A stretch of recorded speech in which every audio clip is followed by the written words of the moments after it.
So, as I say, setup-wise, I liked it was in a good position in terms of ball position there. A lot of people, when they top the goal, but the ball is too far forward. Where you have it is spot on. Generally speaking, though, everything else in terms of your setup is very, very good. Okay.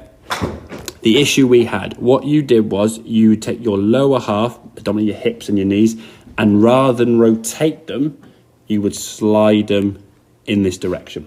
So as the club would go back, your hips would move this way, okay? So if your body is moving laterally to the right, left as we look, obviously in your case to the right, your club has to get behind you in some way, yeah? If it didn't go behind you, just lift it up here and it looked very awkward and very strange.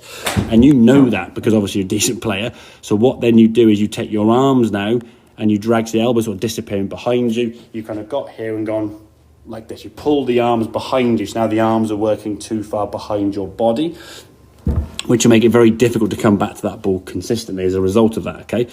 Then when we started rotating, your arms basically did the same thing, which then got your arms kind of over here somewhere and you couldn't hit the ground anywhere near the ball. So that's why you had some miss hits there with the shots. What you've got to practice, okay? So this little stick on the ground here now sort of represents that sort of toe line. The first move of the golf swing now is a turning of your torso and position the club to about here.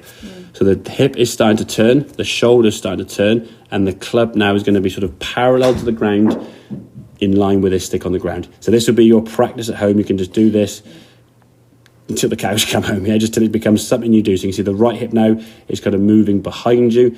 The body is now sort of following that movement. And it's the same thing, I think, as we saw when I said, oh, here's the iPad, just hand the iPad to me. Naturally, Tess just went, and you moved that hip. There was no thought in doing that. When you get to here now, the arms are now going to start doing more of a lifting thing. So when the arms lift, okay, the club now works above your head this way rather than being dragged behind you. So this position here now, you've made a better turn. You're not tilting quite so much and you rotate your hips in your lower half.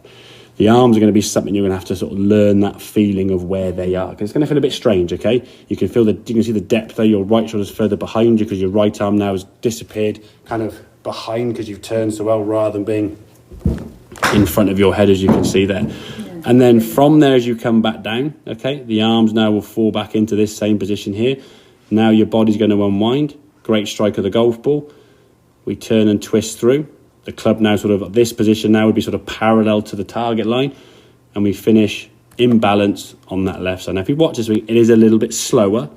But if we watch it, it's in balance, yeah? That's the important thing. Some of these swings you made here now, you ended up finishing with this foot back here, which is pretty much a sign you've sort of hung back on it a little bit. And because of that, when you hang back, there's a good chance you hit the ground behind the golf ball, and then we hit up on the ball. So we top it, or hit the ground behind the ball in the winter, which is a definite no-no, because then we get a chunk of mud and the ball goes down the fairway, yeah? So it's going to be a bit of practice, as I said, working on what your body needs to do, yeah? Your body needs to do, and it's not trying to sound patronising, your body needs to do what it naturally wants to do. Is if you were handing something to someone to your right, almost like playing pass the parcel, yeah? Just handing it right to left, your body would rotate. Now, you wouldn't sort of go this way and that way, yeah? So your body needs to move better. That, however, will take some practice, yeah? Because at the moment now, instinctively, when you're over the golf ball, you're going to want to slide the hips. So when it comes to practice, you can do that as much as you can to get the feeling of that hip movement, okay? When you're on the golf course, you can do this to the side of the ball practicing. When you're then on the golf course you play, you just hit it. Just stand to that golf ball, swing and go. And initially there's going to be a few interesting shots, no doubt, some difficult shots, okay? And some you're not going to be ideally happy with. But I think you've got to stick with the process now. Okay, right, I want my swing to get better. Yeah, I want to see improvement in my shots and be able to hit these clubs and not just be like, well, I'll hit it 1 in 5 good and the rest, I was not going to use it, yeah? And then if you wanted to get a new 3, which you could do, potentially a newer, more modern, updated one could give you some extra yardage. Suddenly now, rather than going driver old, rather than try and go and driver old club and diffing down the fairway and then have to be a longer shot to the green, you could go, okay, I could hit driver 3 wood, now I'm knocking on the green with a wedge or a 9-iron. Suddenly now, if you're going into holes with shorter clubs or shorter shots, game becomes a lot easier, yeah? You can start scoring a bit rather than just sort of hit 5-irons and hybrids into every green for your third shot and think, crikey, I got to play almost perfect to get bogeys and wanting to try and make, yeah? So it's going to take a bit of time, not a bit of time. I think if you can discipline yourself and do this again.